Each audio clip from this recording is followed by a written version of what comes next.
রাজনৈতিক দল কখনো বাবা সাহেব আম্বেদকর, কখনো এসসি এসটি নির্যাতন নিয়ে বিভিন্ন সময় পার্লামেন্টকে অচল পর্যন্ত করে দেন, কিন্তু পশ্চিমবঙ্গের তফসিলি সম্প্রদায়ের মানুষ কি অবস্থায় আছে তার সবচেয়ে বড় প্রমাণ হচ্ছে আজকের ঘটনা।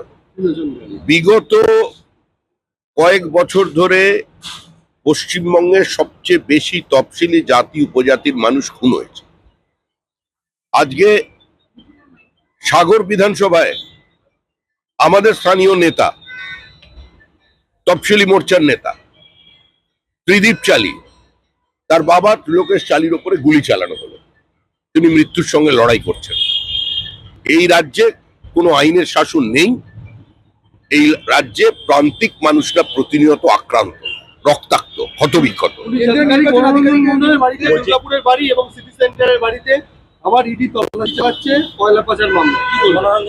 ও ইডি সিবিআই নিয়ে আমাদের কোনো উৎসাহ নেই।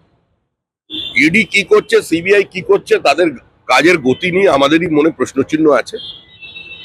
এ নিয়ে আমরা কিছু বলতে চাই না, কারণ দীর্ঘদিন ধরে এসব নিয়ে আলোচনা করে আমরা ক্লান্ত। হুমায়ুন কবিরের স্ত্রীকে আজকে তলব করা হয়েছে, টাকা নিয়ে ঘোড়া কেনা বেচা আশঙ্কা করছেন মুখ্যমন্ত্রী। কালকে ধর্ণা মঞ্চের শেষে তিনি এই কথাটা বললেন। দলের ওপর থেকে সম্পূর্ণ নিয়ন্ত্রণ হারিয়ে ফেলেছেন মুখ্যমন্ত্রী। তো জানেন গভীর রাতে কোথায় কে ট্রেনিং করে, কিন্তু ওই সমস্ত রিজেক্টেড টেন্টেড এলিমেন্টদের নিয়ে বিজেপি তার সরকার তৈরি করবে না। মানে জ্ঞানেশ কুমার যেতেই প্রত্যাহার কেন? জ্ঞানেশ কুমার চলে গেলেন প্রত্যাহার? অনেকগুলো বিষয় আছে। পরিবর্তন যাত্রা বেরিয়েছে, সেখান থেকে দৃষ্টি ঘোরানোর জন্য ধর্ণা মঞ্চ। ধর্ণা মঞ্চ তো অসাড়। এই প্রথম মুখ্যমন্ত্রী কোনো ধর্ণা হলো প্রাণহীন, যেখানে কোনো তাপও নেই, চাপও নেই। এখন জ্ঞানেশ কুমারও চলে গেছেন, আমাদেরও পরিবর্তন যাত্রা শেষ, উনিও তুলে নিয়েছেন।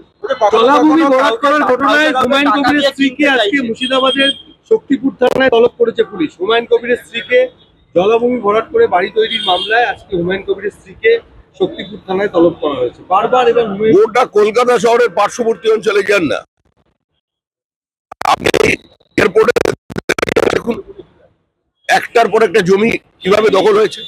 এয়ারপোর্ট থেকে বেরোবেন সোজাসুজি, আপনার ওই মাজারার মন্দিরের গলি দিয়ে ঢুকবেন, বাঁদিকে দেখবেন সুদৃশ্য হোটেল, সেটা একটা ডোবা বুঝিয়ে তৈরি হলো।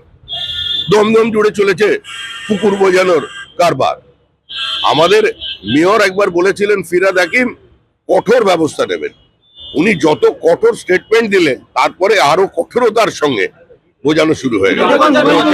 হুমায়ুন কবিরকে ডাকা হচ্ছে এই কারণে, এটা তৃণমূলের পারিবারিক ব্যাপার। ওরা বোঝাতে চাইছে যে হুমায়ুন কবির আমাদের লোক নন, আর হুমায়ুন কবির মাধ্যমে আরো কিছু আসনে জিতে আসা যায়, ভবিষ্যতে ওদের সরকার গঠন করতে সাহায্য করবে।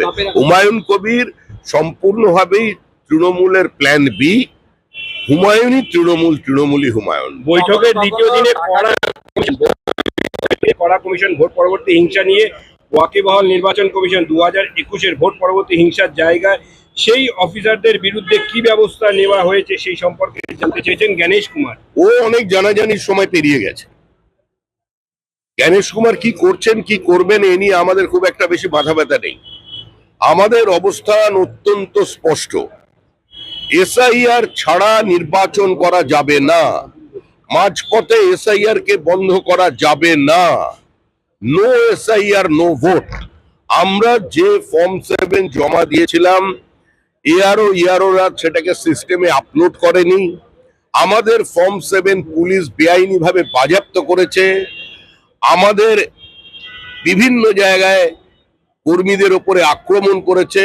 সুতরাং এরা যা বলছে আর যা করছে তাদের মধ্যে ফারাক কতটা সেটা সম্পূর্ণ ভিন্ন বিষয়। আমরা যে কোনো মূল্যে পশ্চিমবঙ্গ থেকে এই সরকারের বিদায় চাই, কিন্তু নো এসআইআর নো ভোট। গঙ্গাসাগরে বিজেপির মন্ডল সভাপতিকে লক্ষ্য করে